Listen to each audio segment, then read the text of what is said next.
La gloria de Dios. ¿Quién me dice que es la gloria de Dios? Vamos a ver.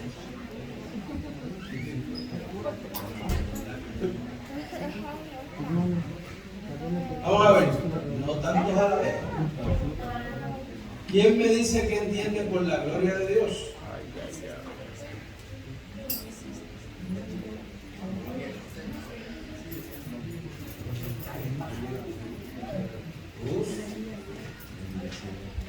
Resplandor. Resplandor. Algo tiene que ver. Sigue.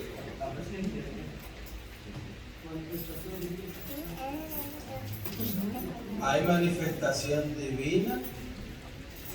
Hablaron de resplandor. ¿Quién más? Intervención de Dios. Estamos hablando de la gloria de Dios. Cuando en la iglesia le dicen,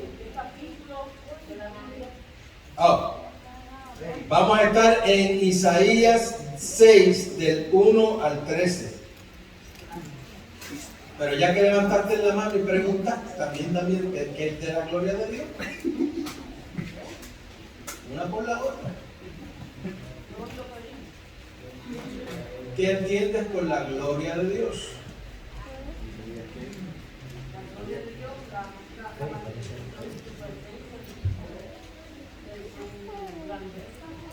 Ajá, ¿en base a qué?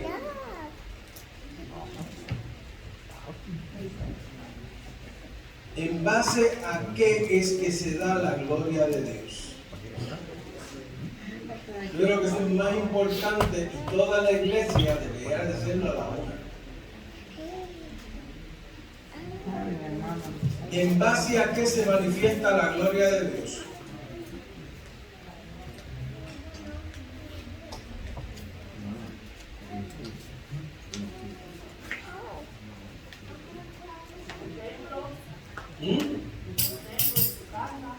Se manifiesta en su casa, pero ¿en base a qué? ¿Qué tiene que pasar para que se manifieste la gloria de Dios? Alabanza. Es alabanza. La gloria de Dios no se manifiesta si alguien no lo alaba. Ahora, el día de hoy, vamos a estar hablando exactamente sobre la manifestación de la gloria de Dios. Los objetivos de la clase son descubrir la intervención de Dios en tiempos de quebrantamiento político. Creo que también se da en el quebrantamiento personal. Confrontar la condición moral y espiritual de la sociedad actual. Afirmar su compromiso de adoración al Dios exaltado. O sea, que para que la gloria de Dios se dé, tiene que haber ¿qué? Alabanza. Pero para que la alabanza sea buena, aceptable, ¿qué más tiene que ser? Sí, pero ¿qué tiene que pasar contigo? La palabra que dije ahora. Compromiso. Si tú no tienes un compromiso con el Dios al que tú estás exaltando, no va a pasar nada. Y yo les voy a dar un buen ejemplo dentro de la iglesia pentecostal. Muchas veces estamos pidiéndole a Dios que haga un avivamiento y los primeros que no tienen compromiso son los que lo están pidiendo. Para que haya un avivamiento, necesariamente tiene que haber compromiso. Es como el matrimonio. Si no hay compromiso en el matrimonio, ¿qué va a pasar? Se destruye, se anula. ¿Por qué? Porque no hay dentro de cada uno la responsabilidad de mantenerse unidos. Y a la primera situación difícil, ¿qué pasa? Uno sale para aquí y el otro sale para allá. Ahora, ¿eso es lo que Dios quiere de nosotros? No. Dios quiere que nosotros tengamos compromiso. Y no solamente con Él, sino en el caso del matrimonio, que somos semejantes a Dios. El misterio del matrimonio es que el matrimonio, siendo dos, son uno. Como la iglesia y como Jesucristo y el Padre. Y el Espíritu Santo. Son uno. En el capítulo de Juan, Jesús le dice al Padre: Padre, como tú y yo somos uno, que ellos y yo seamos uno. ¿Verdad que sí que se lo dice? Entonces, eso está hablando de un compromiso. Nosotros necesitamos estar atados a la responsabilidad de que nosotros tenemos con Dios, para que Dios, cuando nosotros le adoremos, nos escuche y Él intervenga. Pero les voy a dar una noticia y me voy a adelantar, pero lo estoy poniendo dentro de la introducción. A veces nosotros utilizamos la oración como el instrumento principal. Pero ¿sabes qué? La mayor parte de la gente utiliza la oración para pedir. Y se supone que tú lo primero que hagas sea adorar. Así que antes de empezar a orar, asegúrate que tú estás adorando a tu Dios. Antes de empezar a pedir, asegúrate que tú le estás dando gracias por todo lo que tú has recibido de Él. Antes de tú empezar simplemente a pensar en las necesidades que tú tienes, de lo que tú necesitas de ti mismo, empieza a buscar las necesidades de los otros primero. A veces nosotros empezamos a mirar las cosas, las faltas que tienen los demás. Y somos muy expertos en mirar algo y criticar lo que está malo.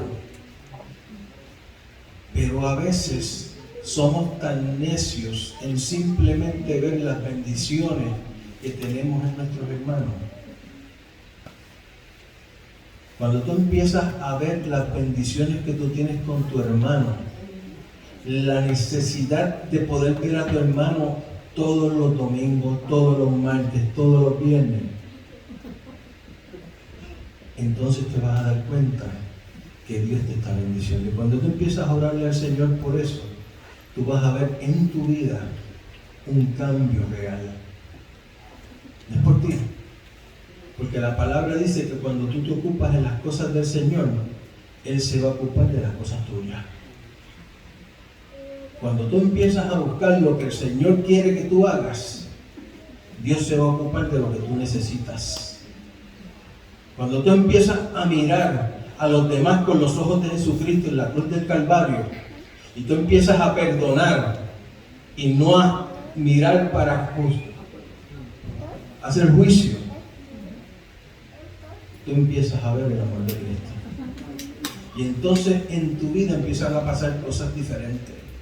Porque Dios empieza a decir para sí: este hijo mío está aprendiendo a mirar como yo miro. Y entonces empieza a haber una relación personal entre tú y Dios que va a provocar entonces que hayan cambios en tu vida y que Dios intervenga en esos cambios. ¿Cuántos han tenido la oportunidad de ver la Chequina de Jehová? Yo he tenido esa oportunidad. Es como una neblina. Y en las oportunidades que le ha tenido, que ha podido ver, cogía y daba la vuelta al templo. Y cuando tú mirabas por las ventanas que estaban aquí al frente, se veía una luz que entraba, pero cuando tú salías del edificio, la nube ocupaba todo el templo. Era una neblina. Pero dentro del templo empezaron a pasar cosas tan grandes. Empezaron a haber milagros, liberaciones. Empezó el Señor a bautizar gente en lengua. Porque cuando tú empiezas a tener esa relación personal con Dios y tú te olvidas de ti y empiezas a mirar hacia los demás con el amor de Jesucristo, Dios empieza a hacer cosas maravillosas. Y Dios utiliza a quien menos tú esperas para hacer esas cosas. Cuando tú te olvidas de la necesidad que tú tienes y tú empiezas a mirar a Jesucristo, tú empiezas a ver en tu vida que Dios te va a estar señalando donde hay necesidad, como si fuera Él moviéndose dentro de la iglesia. A veces estamos pidiendo que Dios se mueva dentro de la iglesia y no sabes que Dios se va a mover dentro de la iglesia, no solamente en espíritu, sino que va a mover a alguien de la iglesia para que se esté moviendo en nombre de Él, para que tú sepas y la iglesia sepa que Él se está moviendo. Entonces, cuando nosotros empezamos a ver lo que Dios está haciendo, vamos a ver algo sumamente especial. Y ahora sí, esa es más que la introducción. ¿Sí? Dale.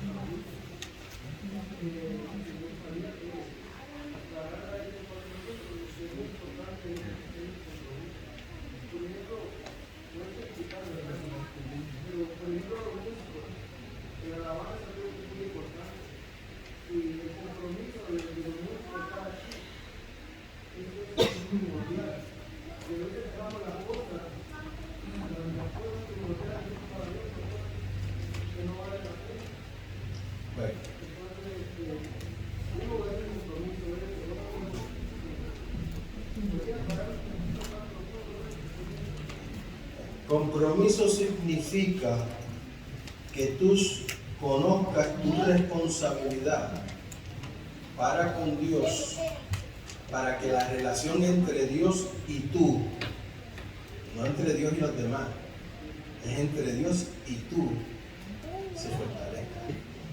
Aquí no es cuestión de mirar hacia el lado. Yo no puedo juzgar a nadie porque yo no soy Dios. Y Dios no nos llama a nosotros a juzgar a los demás. Nos llama a nosotros sí a juzgar la palabra que los demás dan. O sea que yo espero que todos los que estén aquí estén aprendiendo bien para ver si lo que yo digo está bien o no está bien.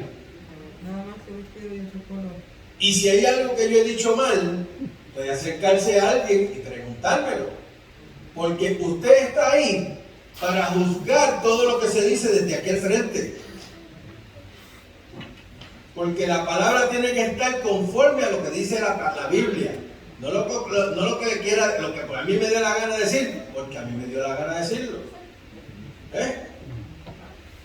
Así que hay cosas que sí se juzgan y hay cosas que no. Ahora, la salvación es personal.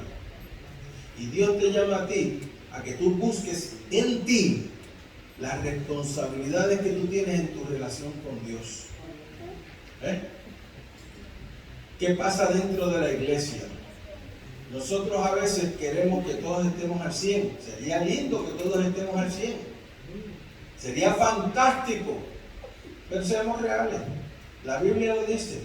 Hay gente del 30, hay gente del 60, hay gente del 80 y hay gente del 100. Y hay gente que llega hasta el 300%. Hay gente que dan lo que no tienen por la causa de Cristo. Y usted los ve que son gente de trabajo, que buscan estar siempre en la presencia de Dios. Son pocos, pero los hay.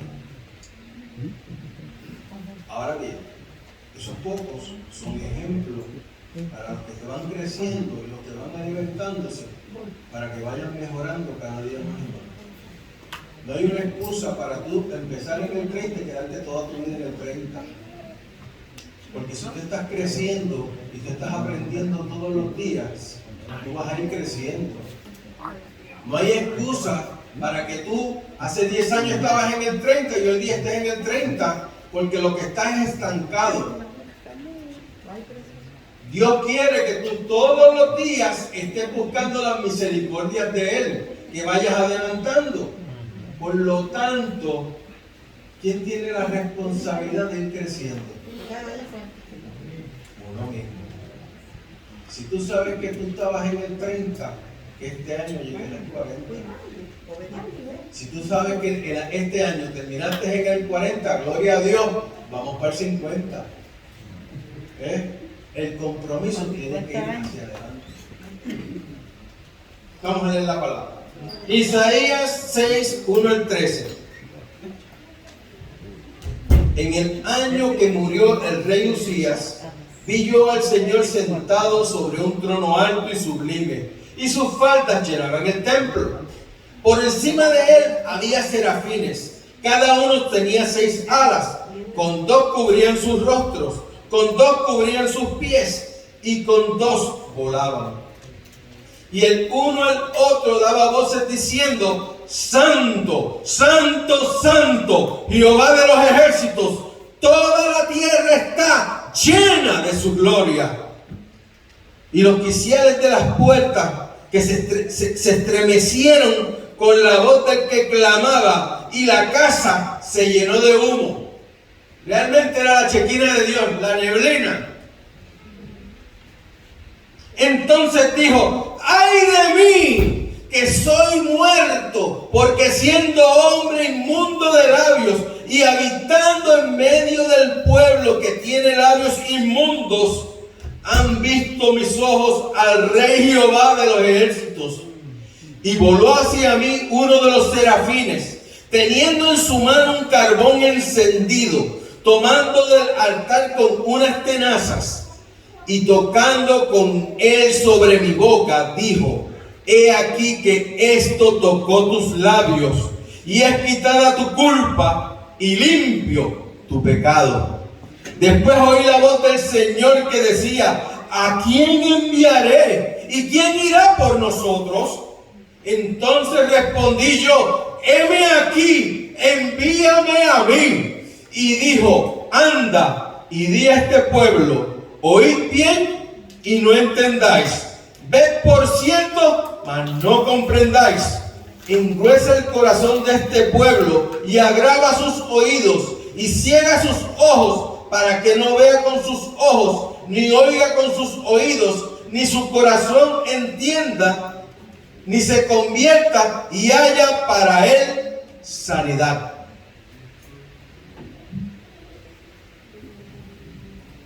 Perdóname.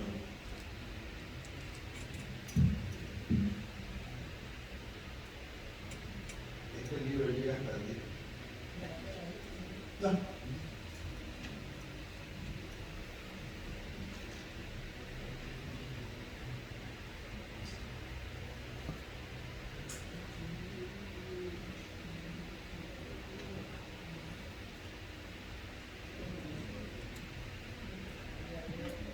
Santo Jesús.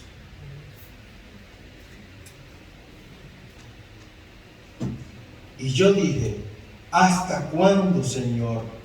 Y respondió él: hasta que las ciudades estén asoladas y sin morador, ni hombre en las casas, y la tierra sea tornada en desierto. Hasta que Jehová haya echado lejos a los hombres, y sea grande el abandono en medio de la tierra. Pues aún quedará en ella una 10ª parte, y volverá a ser consumida como la encina y el roble, de los cuales en la tala queda el tronco. Así será el tronco de ella, la simiente santa. Wow.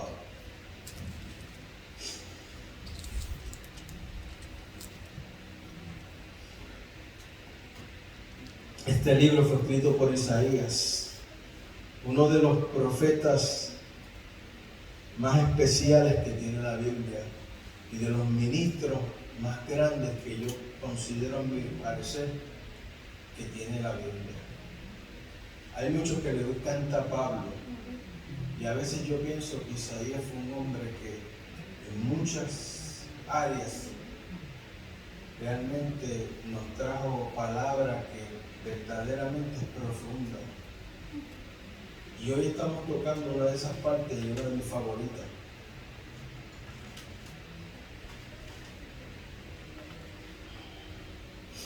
Muchos dicen que conocen esta parte como el llamamiento de Isaías.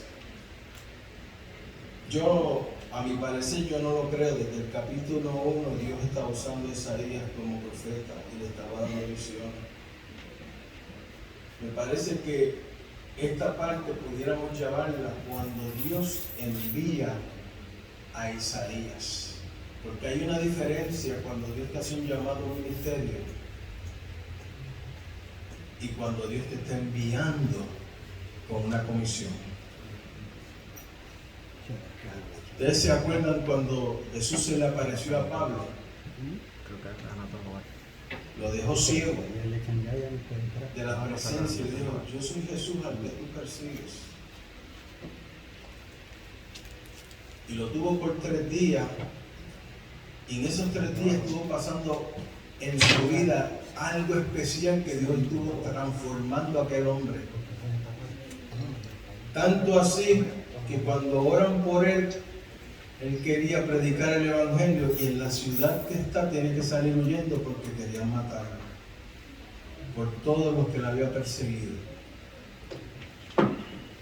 Para los que son estudiosos de la palabra saben que Pablo tuvo que pasar casi 13 o 20 años estudiando la palabra hasta que Dios lo llama, y entonces lo envían comisionado, porque Dios dice: separadme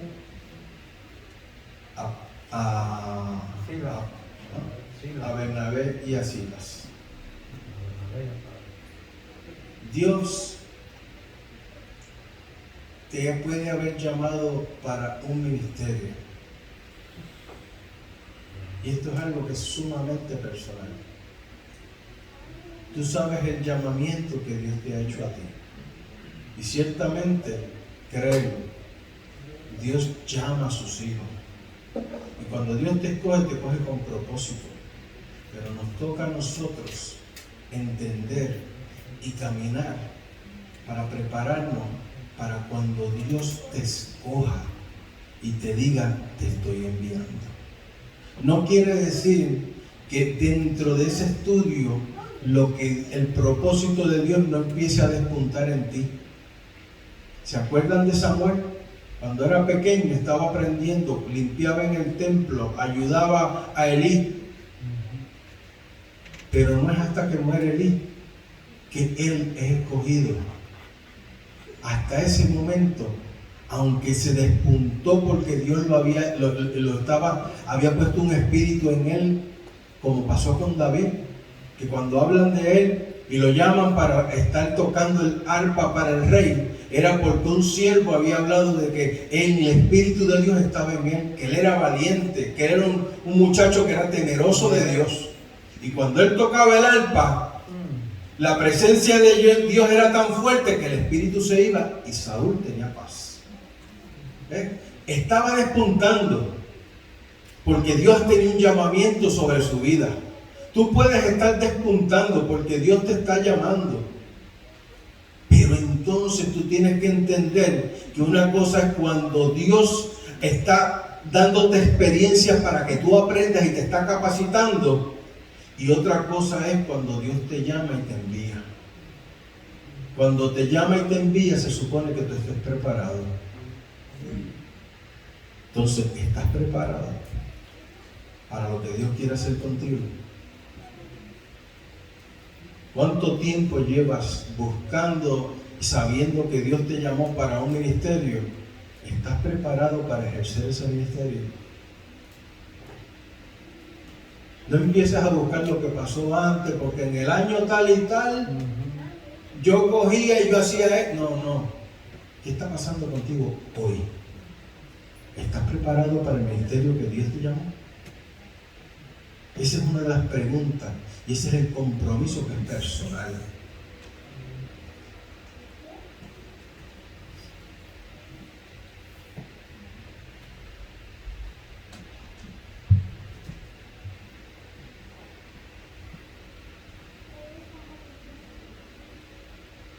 Cuando el mundo padece de una ausencia de líderes capaces de responder a las verdaderas necesidades, el deterioro moral de esta sociedad y la amenaza constante a los valores fundamentales de la familia señalan la ausencia de un gobierno sólido capaz de guiar la vida de un pueblo conforme al propósito divino. Fíjate que esta lectura empieza en el año que murió el rey Usías. La apertura de la visión es cuando termina el gobierno de Usías. Pero ¿qué pasaba con Usías? Usías era un hombre que Dios lo había bendecido. Tenían prosperidad, tenían riquezas, pero se pensaban que eso era por ellos y se engrandecieron y se olvidaron de Dios. Estoy hablando de Usías, no de nadie. Porque hoy día cogemos y empezamos a trabajar y conseguimos un mejor trabajo. Ya estoy saliendo adelante. No, yo me voy a dar tan bien, es que yo me doy por mí mismo. No estoy pagando todas las deudas, ya me compré casa. Sí, Dios me bendijo con casa, con esto. Pero cuando hace falta el compromiso, lo primero que falta en la casa es darle gracias a Dios. Lo segundo, darle lo que le corresponde a Dios. Tercero,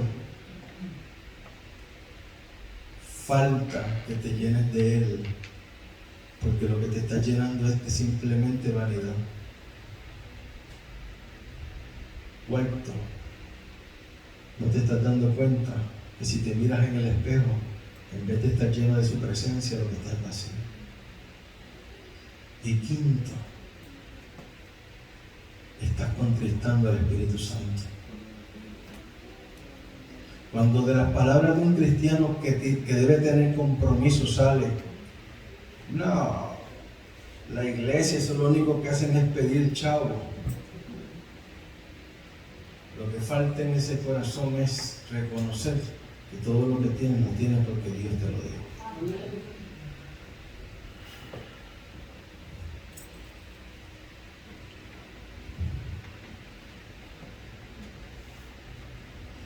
Isaías, bajo el reinado de Usías, experimenta el fruto de la soberbia. ¿Te parece algo que pasa hoy día? Y la confianza desmedida en la fortaleza económica y militar. ¿Se te parece algo? El esplendor y la gloria de la prosperidad alcanzada junto a las victorias militares contra los filisteos, los árabes y los amonitas produjeron en Judá el sentimiento de ser una gran potencia. La victoria que tuvimos con Joseín,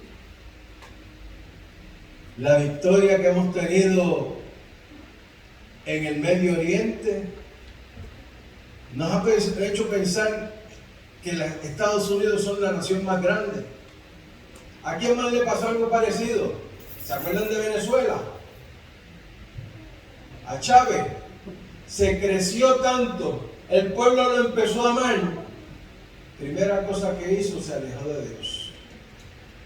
Empezó cuando tenía problemas abiertamente a decir que iba a buscar gente que a los santeros para que les hicieran, ¿cómo le llaman ellos a las cosas esas que hacen? Para que bendijeran los negocios de ellos y las cosas de ellos. No solamente hizo eso, maldijo al pueblo de Dios. Muy conocido porque lo hizo. No pasó un mes, apareció cáncer. No pasó un año, se acabó Chávez. No han pasado 10 años. ¿Y cómo está Venezuela? ¿Mejoró? No, el que está ahora es peor que él. Porque todo el pueblo, en vez de estar en contra de lo que él estaba haciendo, estuvo de acuerdo. ¿Se acuerdan? Cuando David pecó, en vez del pueblo exigirle que él se enfrentara a Dios y diera cuenta por su pecado, se quedaron toditos callados. ¿Cuántos murieron por causa de cuando Dios le hizo la matanza, juzgándolo a él y al pueblo? 300 y tantos mil, si no me acuerdo. Buena memoria. Yo no me acuerdo. ¿Eh? Murieron muchos, porque Dios demandaba que en su caso hubiera santidad. Y los primeros que fallaron fueron los que lo estaban siguiendo, que era el pueblo de Dios. ¿Te escuchaste? El pueblo de Dios necesita santidad. Santidad no es ropa. Santidad es compromiso. ¿Están entendiendo cómo va la lección?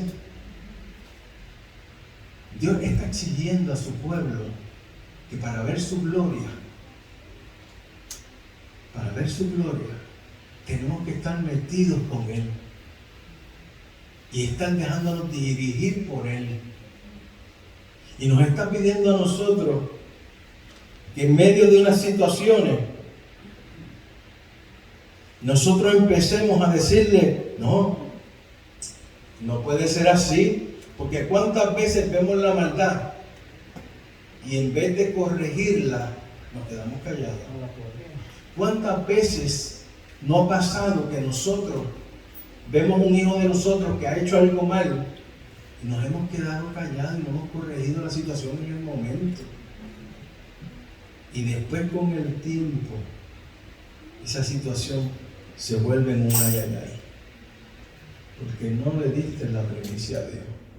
Dios estaba esperando que tú no estuvieras de acuerdo. Dios estaba esperando que tú le dijeras, eso no estaba correcto. Tú no tienes que humillarlo. Con tú decirle, mira, tú perdóname, pero eso es pecado. No hay que hacer pelea. Ya él sabe que el speech se lo puede dar en la casa. Que el regaño y la conversación en la casa lo continuamos. Pero delante de cualquiera que sea, tú le dijiste, eso estaba mal. Y si es un hijo bueno, se abochorna. Si es un hijo que está consentido y que has permitido que se crea que él sabe más que sus papás, entonces ni siquiera te va a hacer caso. Porque eso está hablando de tu compromiso. La palabra dice, instruye al niño en su carrera y aun cuando fuere viejo no se apartará de ella. Pero si tú no has sido un buen instructor, no esperes que eso pase. Que yo estoy orando. No. En el tiempo de antes decían, orando, pero con el mazo dando. Si tú no te pones a hacer el trabajo, la fe sin obras es muerta. Si tú no te pones a ponerte en el rollo y saber que tú tienes un compromiso con Dios primero que con nadie, tú le estás fallando a Dios, porque la palabra dice que el que no está dispuesto a dejar padre, madre, esposo, hijos por causa de mí, no es digno de mí. Y tú sabes cuándo se cumple eso, cuando alguien comete un error delante tuyo y tú le dices, no está bien. Tú no eres digno de Dios cuando tú no eres capaz de corregir en tu casa a los que están contigo. Cuando tú eres capaz de decirle, perdóname, pero eso no es bueno, eso es pecaminoso. Tú le estás dando la prioridad a Dios. ¿Qué me busca? Segunda de Crónicas 26:16.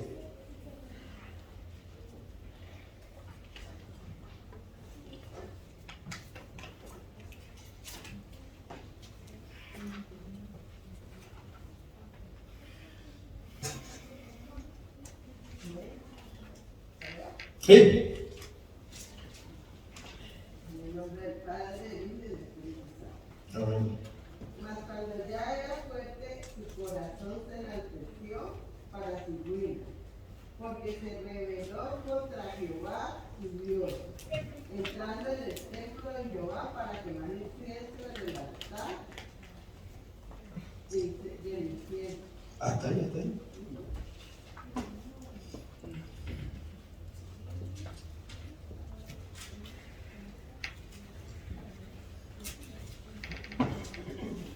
El contexto es que Uzías no respetó lo que eran las reglas de Dios.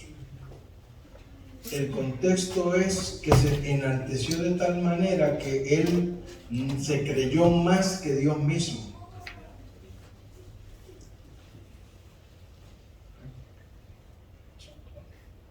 Y en este mismo contexto se produce la experiencia de Isaías en el santuario y que Dios se muestra a su siervo como soberano majestuoso que es. Estamos viendo que él dice: vi yo al Señor sentado sobre un trono alto y sublime, y sus faldas llenaban el templo. Y por encima de él está hablando de los serafines con 6 alas. Y de esos serafines se daban voces el uno al otro diciendo: Santo, Santo, Santo, Jehová de los ejércitos, y toda la tierra está llena de tu gloria.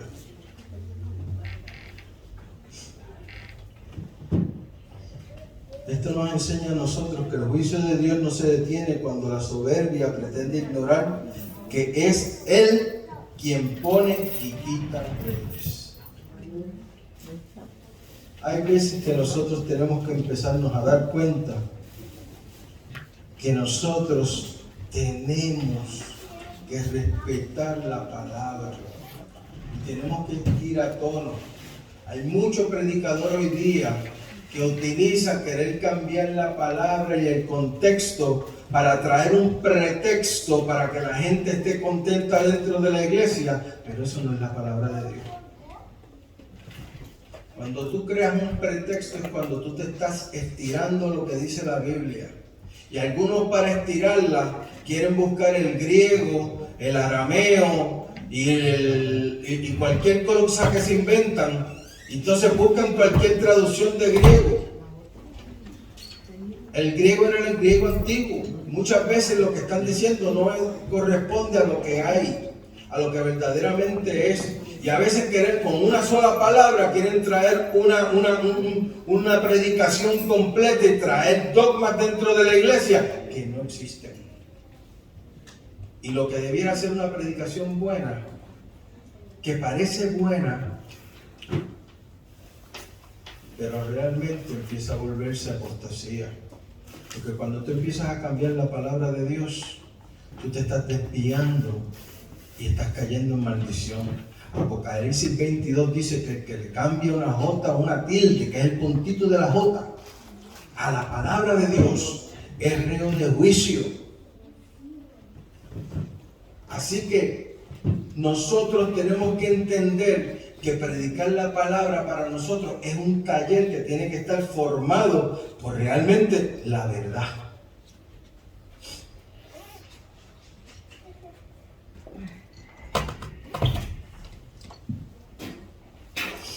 Es que los reinos del mundo tienen que declinar para que el reino de Dios sea exaltado.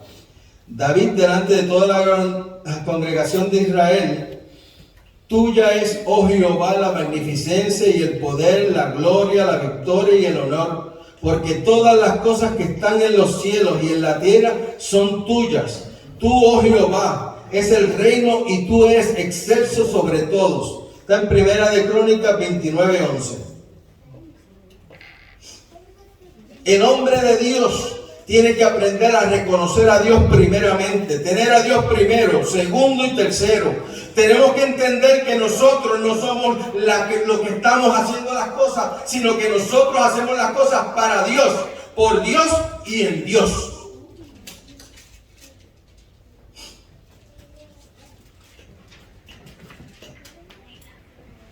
Por el contrario, cuando los gobernantes dejan a Dios de lado, pierden autoridad y se condenan a desaparecer.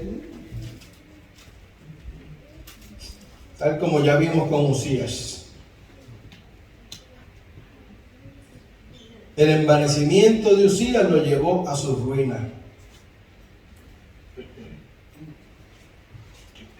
La visión de Isaías acerca del trono de Dios muestra a uno que está por encima de todos los reinos de la tierra. Salmo 103:19. ¿Quién me lo busca?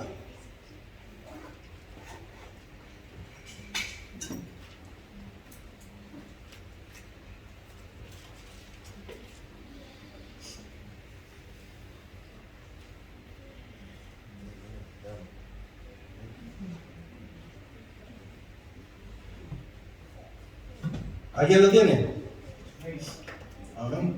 Jehová estableció en los cielos su trono y su soberanía domina sobre todo. Amén. Cuando los reinos del mundo hayan declinado por completo, entonces los ojos de todos se volverán al trono de Dios, que es no solo el más alto, sino el más sublime. Esta es la vivencia de actualidad. La guerra, las tempestades, los desequilibrios políticos apuntan hacia la necesidad de un cambio por un gobierno verdadero. El libro de Isaías se cierra en una afirmación escatológica. Jehová dijo así: el cielo es mi trono y la tierra estrado de mis pies. ¿Dónde está la casa que me habéis de edificar? ¿Y dónde el lugar de mi reposo? Mi mano hizo todas estas cosas, y así todas estas cosas fueron, dice Jehová. Pero miraré a aquel que es pobre y humilde de espíritu, y que tiembla a mi palabra. Isaías 66, 1 y 2. Un Dios sentado no es solo símbolo de reposo, sino de autoridad. El juez se sienta para juzgar. Un rey soberano cuyo trono no tiene comparación.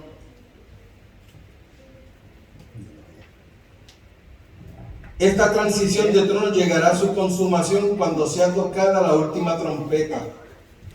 Fíjate la connotación de la visión que tiene él.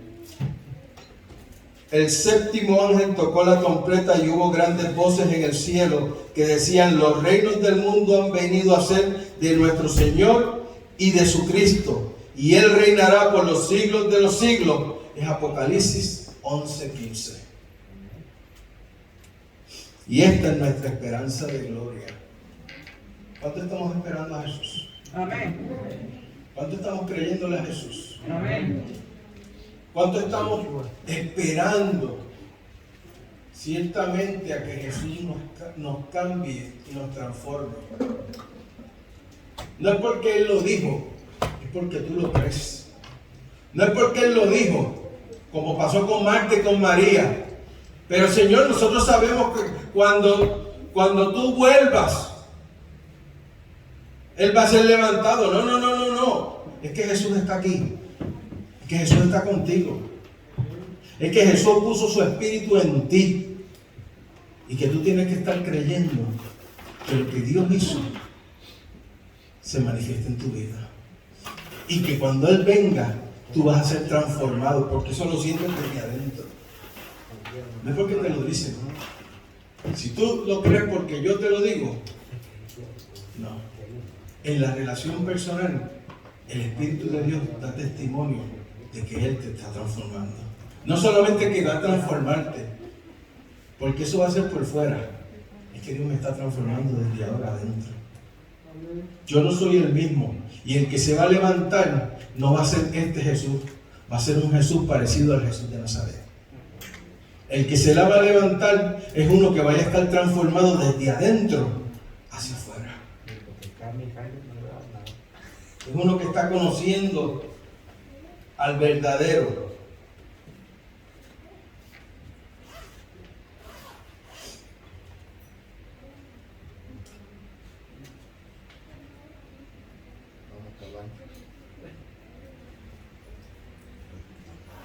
Vamos para la adoración del Dios exaltado, 6.2.3.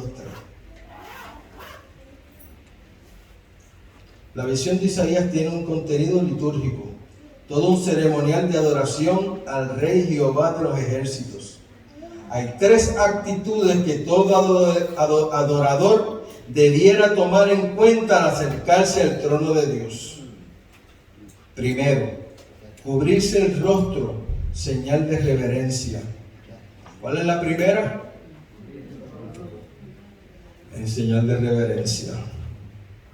Cubrirse los pies, señal de humillación. Yo sé que no muchos lo hacemos, pero yo lo he visto pasar. Cuando el Señor está tocando y la iglesia se está llenando de la unción del Señor, yo he visto gente hasta quitarse el calzado de los pies. para estar en la presencia de Dios y arrodillarse. Si tú quieres verdaderamente que Dios te llene, tiene que haber humillación. Tiene que haber una entrega tuya.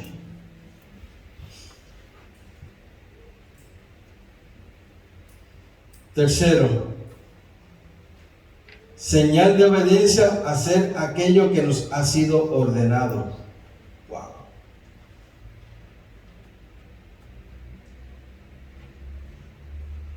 ¿A cuántos Dios le has dicho algo y empezamos a contender? ¿Serás tú, Señor? ¿De verdad tú quieres que haga eso? ¿Cuántas veces tú le has pedido a Dios que te utilice? Y cuando Dios te quiere utilizar, simplemente estás contendiendo. El cristianismo es como un bombón, el mejor del mundo, pero solamente lo puedes conocer y entender cuando te lo metes a la boca, cuando te lo comes. Si tú no saboreas el cristianismo, si tú no saboreas la obediencia a Dios, nunca vas a saber lo bueno que es. Hay veces que hay que darle a Dios lo que te está pidiendo. ¿Quieres ser grande en el reino de Dios? Sé obediente. Acuérdate de Eliseo. Cuando recibió el manto, él lo dobló exactamente como lo hacía Elías. Y cuando tocó las aguas le dijo, todavía no conocía bien a Dios, fíjate. Le dijo, en el Dios que cree Elías, ¡pángara! Le dio como le daba Elías a las aguas. Pero las aguas se abrieron.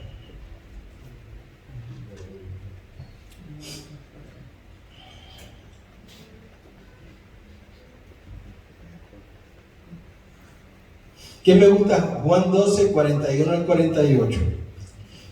Y alguien que me busque Éxodo 33 del 18 al 23 y Éxodo 34 del 6 al 9.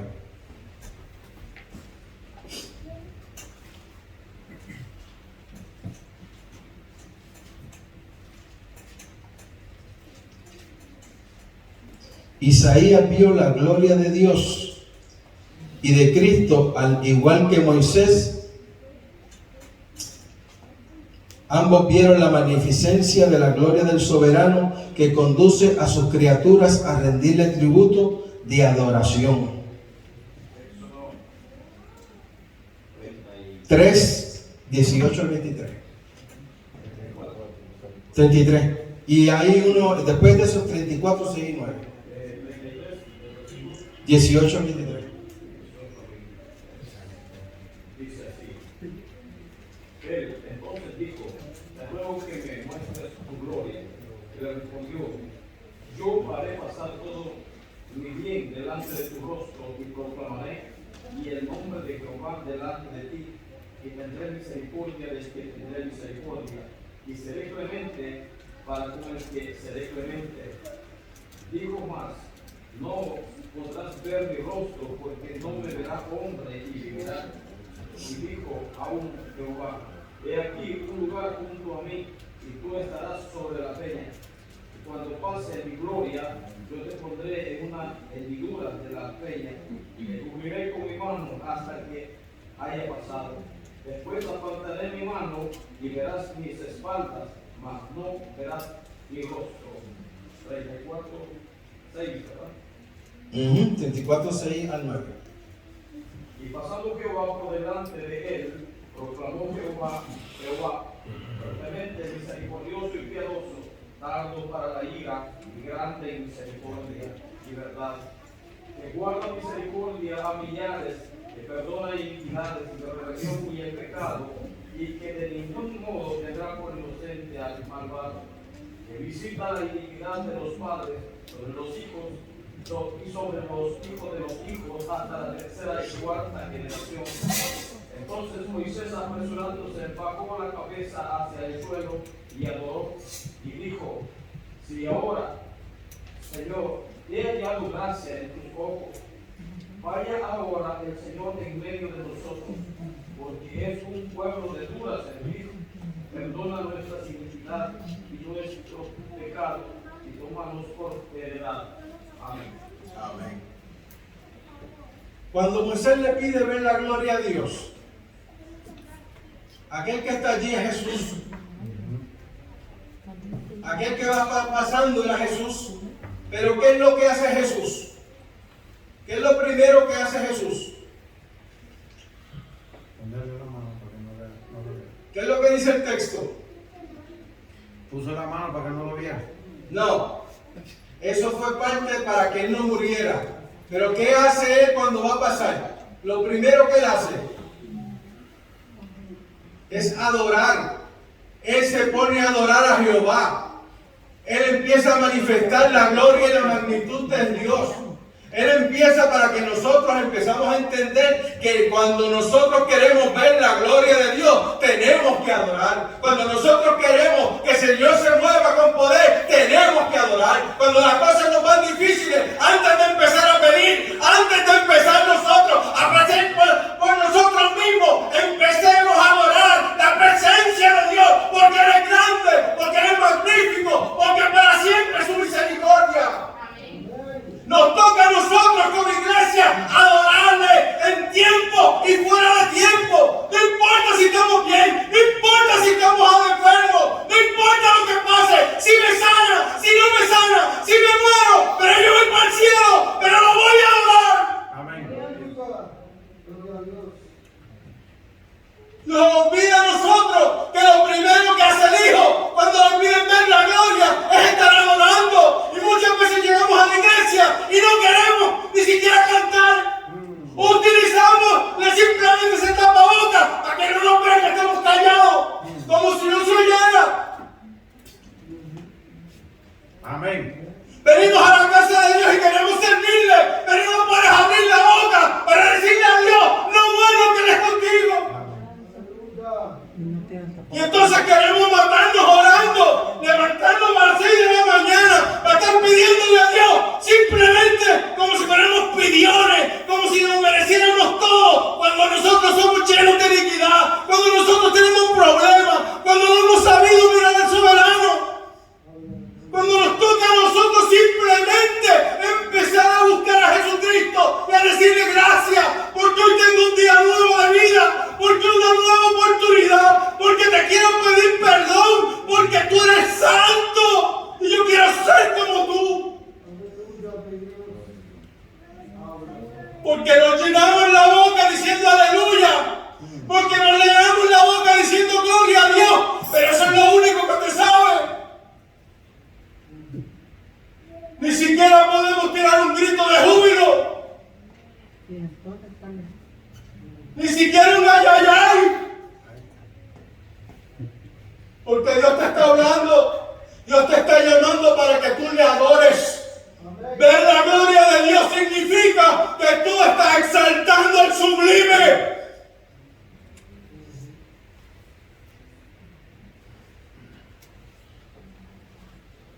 Pero nos ponemos nosotros a predicar.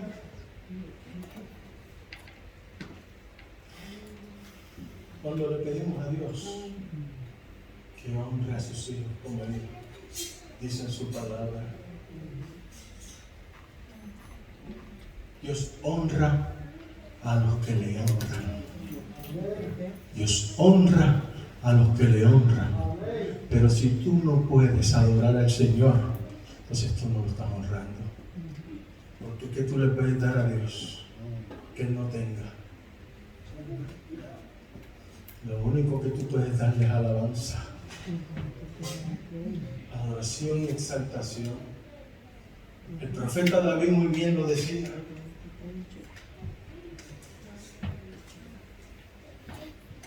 Engrandecía a Dios cada vez que podía.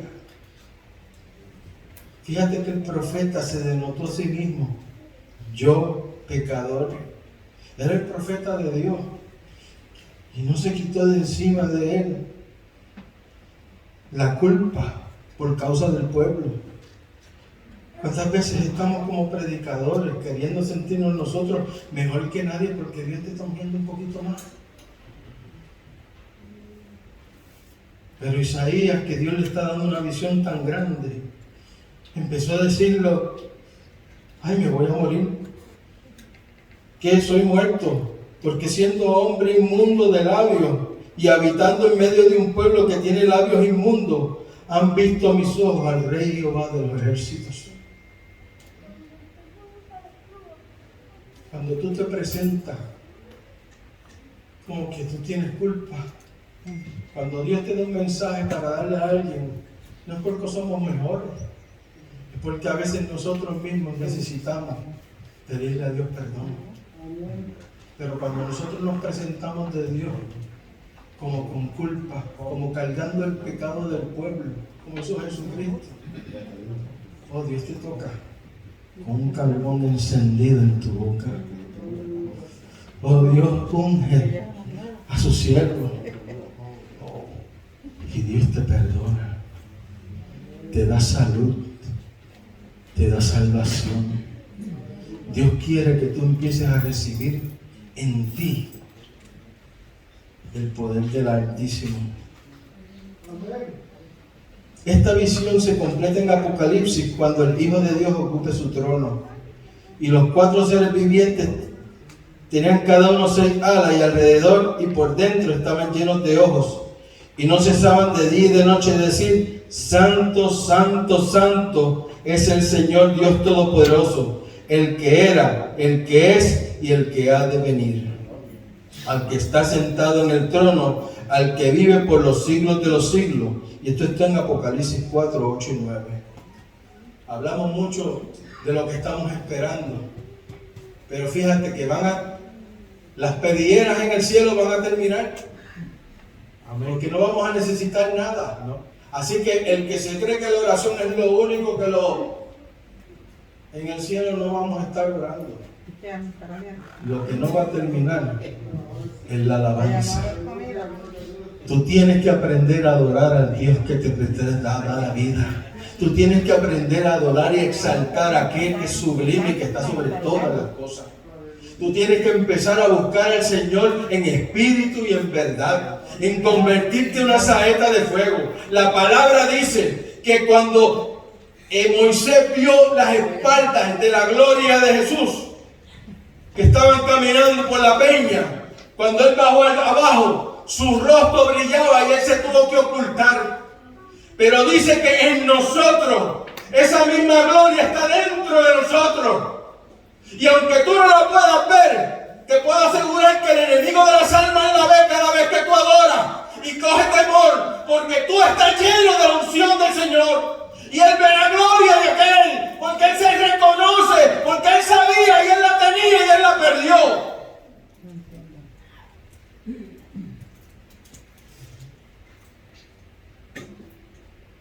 Nosotros no la tenemos que esconder.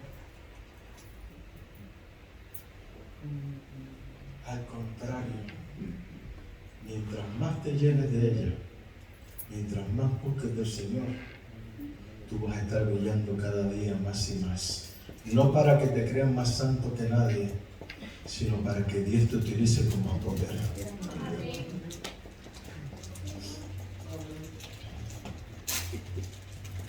La plenitud de Dios manifestada. El Éxodo 19-18, cuando Dios descendió en el monte Sinaí para encontrarse con su pueblo Israel, todo el monte humeaba. Luego en el Salmo 18, 7 y 9 se describe la manifestación de Jehová diciendo: la tierra fue conmovida y tembló, se conmovieron los cimientos de los montes y se estremecieron porque se indignó él. Humo subió de su nariz y de su boca fuego consumidor. Carbones fueron por él encendidos. Inclinó los cielos y descendió, y había densas tinieblas bajo sus pies. La descripción que hace Isaías de lo ocurrido en el templo nos recuerda la experiencia de la inauguración del templo de Salomón en Primera de Reyes 8, 10 y 11.